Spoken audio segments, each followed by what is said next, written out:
Jin, Taruna tingkat 3 Politeknik Pengayoman Indonesia, jurusan Ilmu Pemasyarakatan. Nama Sardian Lubis STB 4990, Prodi Teknik Pemasyarakatan kelas A. Di sini saya akan menjelaskan tentang olah data di menggunakan software SPSS.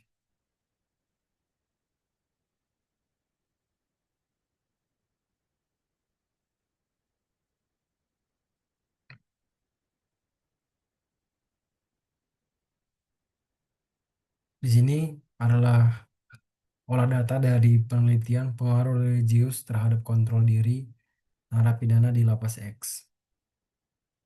Yang nomor responden, jumlah respondennya berjumlah 189.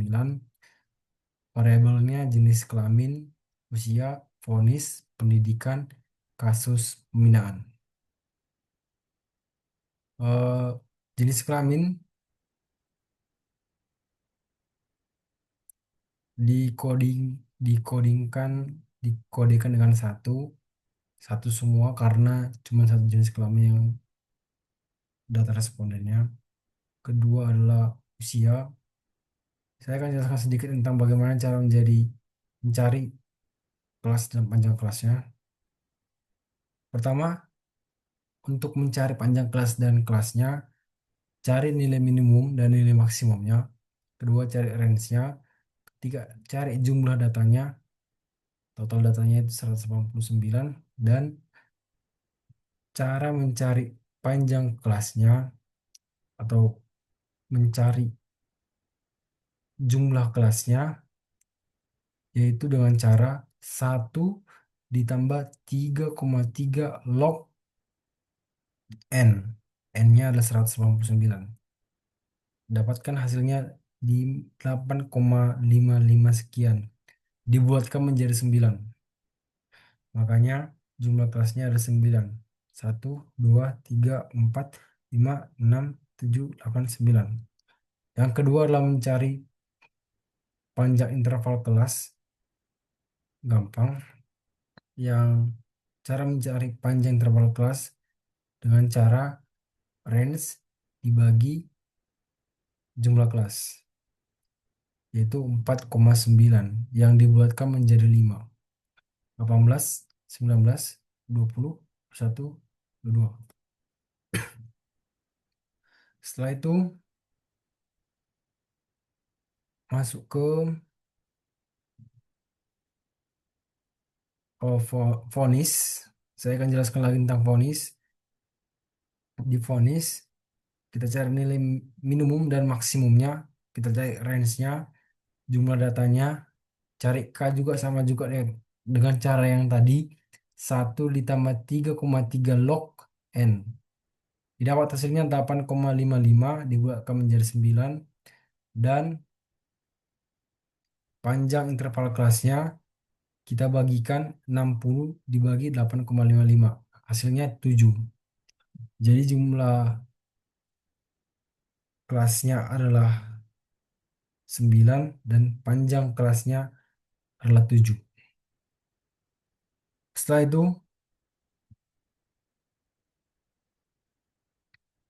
masuk ke pendidikan, dikodingkan dari tidak tamat SD, SD, SME, SMP, SMA, dan sarjana. Setelah itu pendidikan dikodingkan seperti ini. Kasus sama juga gampang, pembinaan gampang, X totalnya total didapat dari data. Hasil hasil dari codingan yang saya telah codingkan seperti ini. Coding jenis kelamin laki-laki, perempuan, usia, vonis, pendidikan tidak tamat SD, kasus, pembinaan. Setelah ini kita akan masuk ke software SPSS-nya.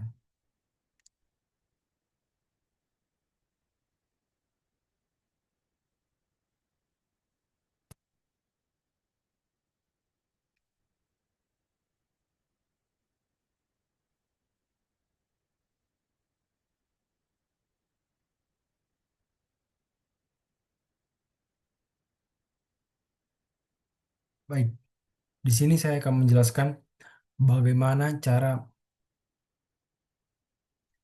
untuk mengolah data, statistik deskriptif. Statistik deskriptif ini biasanya untuk melihat gambar umum data seperti mencari mean, modus, rata-rata, standar deviasi, nilai maksimum dan nilai minimumnya. Pertama, hal yang kita lakukan adalah klik variable view.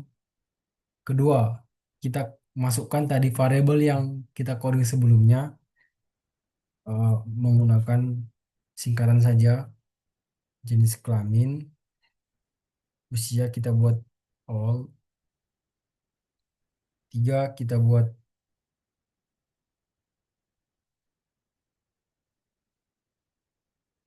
selanjutnya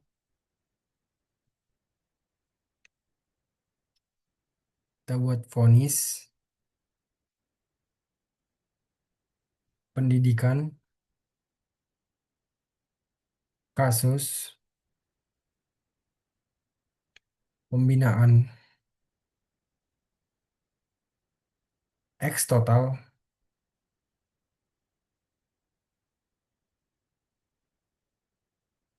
Y total.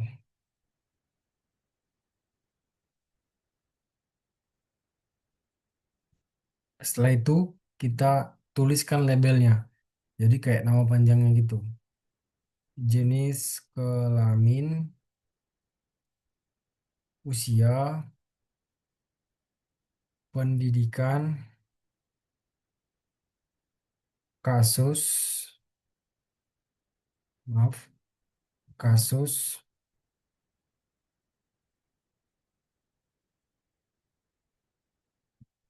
maaf di sini kita tulis vonis, pendidikan,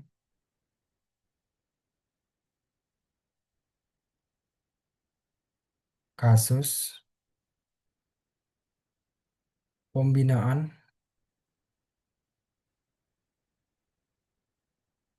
X total itu rehabilitasi,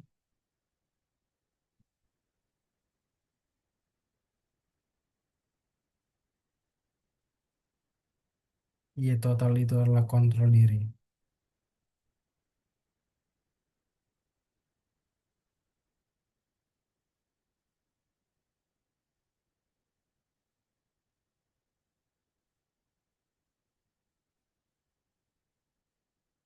Pengaruh religius.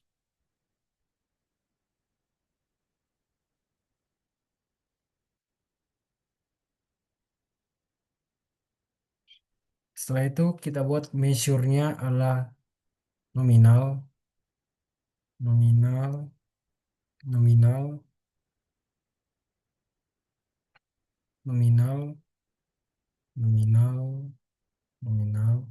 Di bagian X total dan Y total kita buat scale. Pastikan desimalnya juga 0.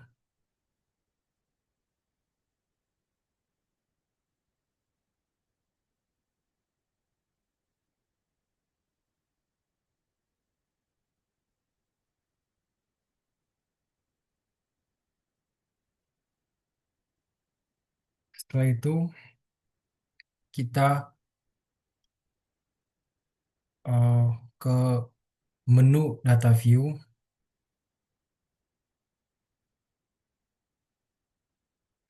Di menu data view sudah tampak labelnya JK All, vonis, pendidikan, kasus, pembinaan, eksternal total. Kita copy apa yang sudah kita coding sebelumnya.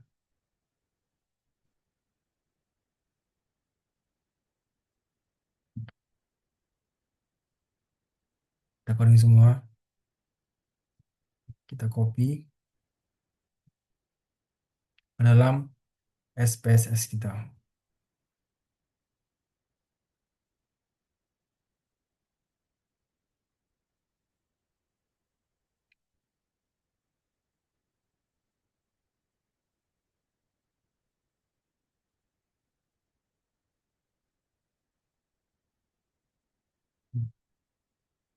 Setelah kita copy, kita dapat melaksanakan analisis data.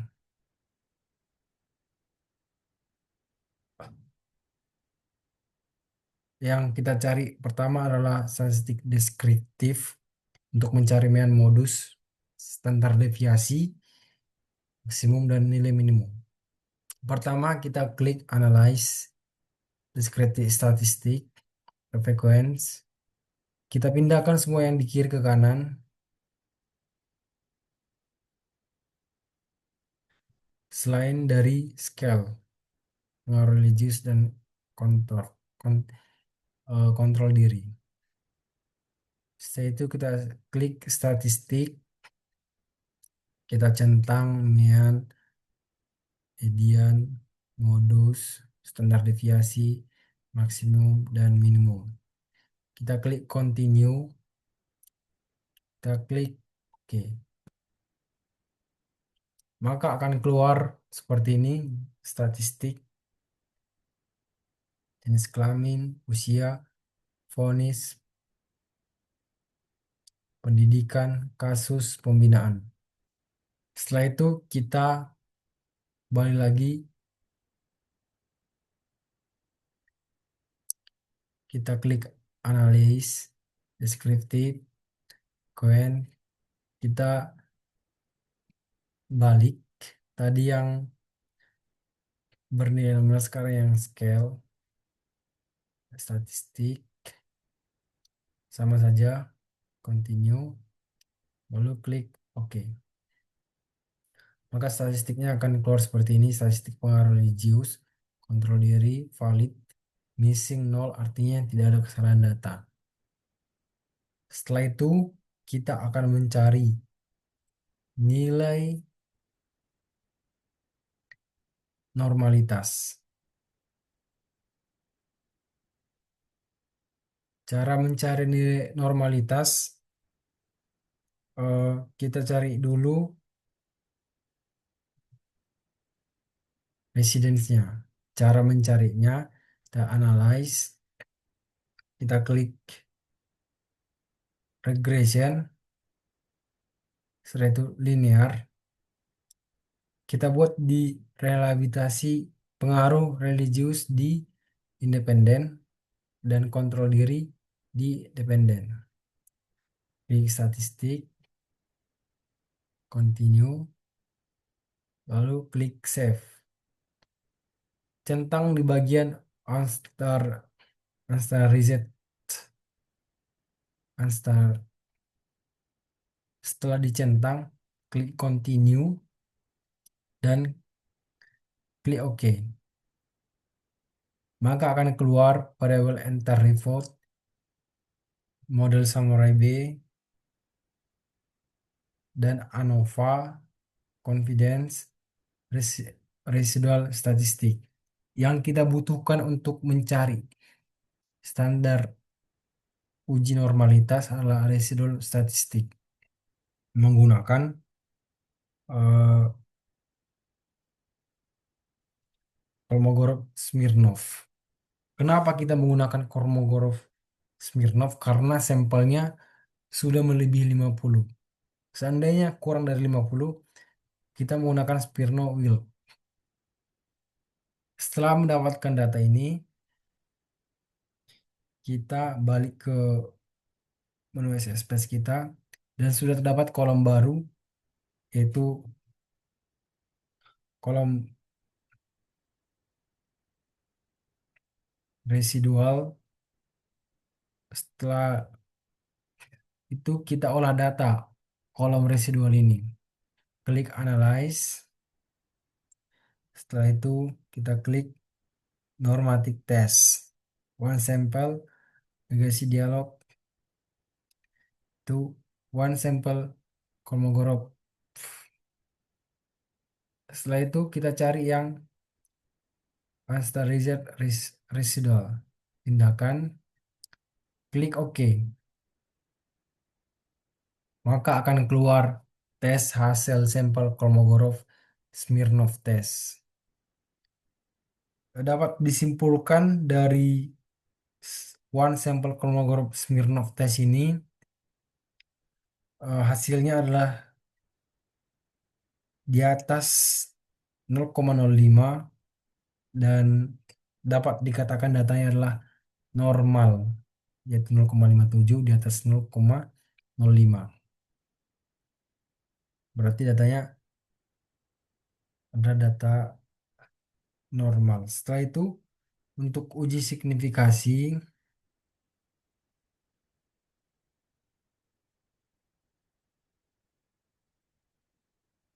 kita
setelah itu uji signifikasi di ANOVA. Di sini kan dapat hasilnya jika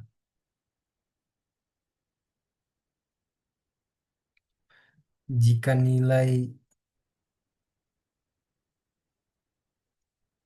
nilainya di bawah 0,005 bukan 0,0, berarti mulai regresi secara sistematik sangat signifikan. Dengan kata lain, terdapat pengaruh yang nyata dan sangat kuat terhadap rehabilitasi kontrol diri. Kedua adalah model samurai,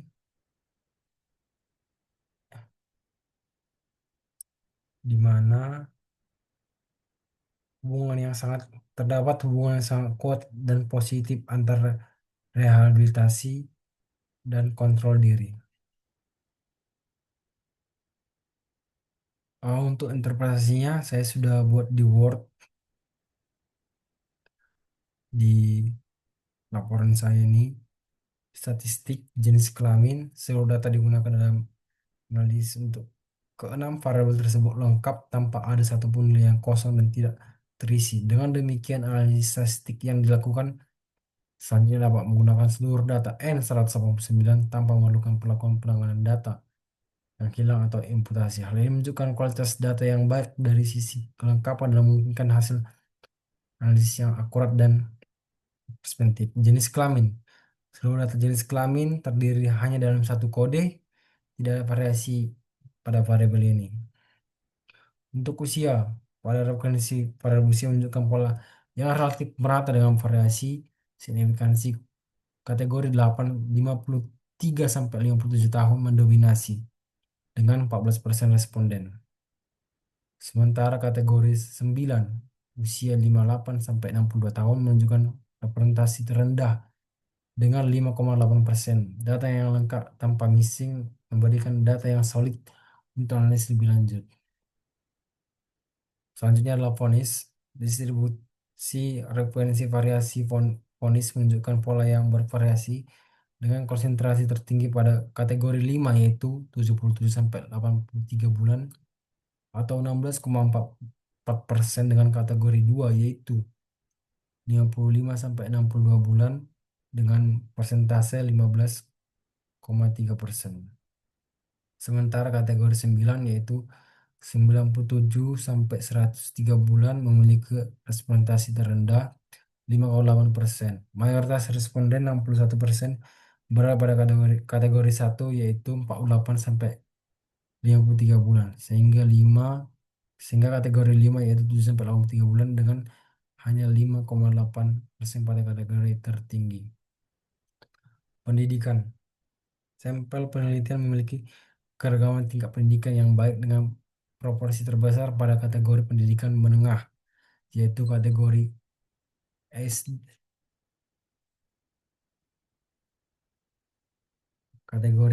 SMP dan SMA. Tidak ada kelompok pendidikan yang sangat menonjol atau sangat kecil, sehingga memungkinkan analisis dan representatif untuk semua tingkat pendidikan. Untuk kasus, distribusi kasus cenderung tidak merata dengan kategori 6 yang lain paling dominan. Hal ini bisa menunjukkan jenis kasus tertentu lebih banyak daripada populasi penelitian. Variasi antar kategori tetap cukup baik untuk analisis perbandingan antar jenis kasus. Selanjutnya adalah variabel pembinaan. Distribusi program pembinaan cukup bervariasi dengan kecenderungan terbesar pada kategori 3 yaitu peternak dan 8 yaitu kerohanian. Tidak ada satu kategori yang sangat dominan, namun ada variasi yang cukup untuk analisis lebih lanjut mengenai efektivitas dan persebaran program pembinaan. Statistik pengaruh rehabilitasi dan kontrol diri. Eh, Valid 189, mediannya 51,54, 93,76. Nilai median dan murus pada kedua variabel menunjukkan distribusi data yang cenderung normal dengan sedikit variasi pada kontrol diri. Standar deviasi lebih besar. Variasi skor cukup besar menunjukkan adanya perbedaan tingkat pengaruh rehabilitasi dan kontrol diri antar responden. Selanjutnya adalah uji normalitas yang menggunakan one sampel Kolmogorov-Smirnov tadi. Berdasarkan hasil uji normalitas Kolmogorov-Smirnov dapat disimpulkan bahwa data residual bersifat normal. Kesimpulan ini didukung oleh nilai signifikansinya yang lebih dari 0,05. Karakteristik distribusi residual yang mendekati normal min 0 atau sama dengan 0 distribusi simetris. Hal ini mengidentifikasi bahwa asumsi normalitas dalam model regresi telah terpenuhi, sehingga analisis regresi dapat dilanjutkan dengan confidence yang tinggi. Model regresi yang digunakan dapat dianggap valid untuk melakukan referensi statistik dan prediksi. Uji signifikasi. Hasil uji signifikasi model regresi antara variabel pengaruh rehabilitasi dan atau prediktor terhadap kontrol diri dependent variable. Hasil utama F 388,56. Nilai F sangat besar. Ini menunjukkan bahwa model regresi yang digunakan sangat baik dalam menjelaskan variasi dan variabel dependent atau kontrol diri. Yang selanjutnya adalah uji determinasi. Kesimpulannya, model regresi ini menunjukkan bahwa pengaruh rehabilitasi secara signifikan mampu menjelaskan variabilitas kontrol diri sebesar 67,5%. Hubungan antara kedua variabel sangat kuat dan model yang dihasilkan cukup baik untuk digunakan dalam prediksi analisis lebih lanjut.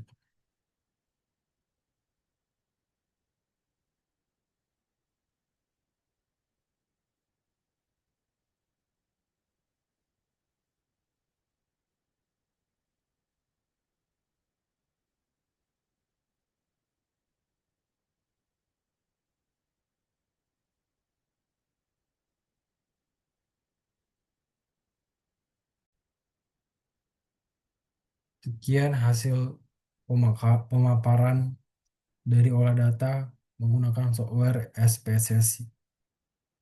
Jika ada kesalahan ataupun tutur kata yang kurang berkenan, mohon dimaafkan. Sekian dan terima kasih.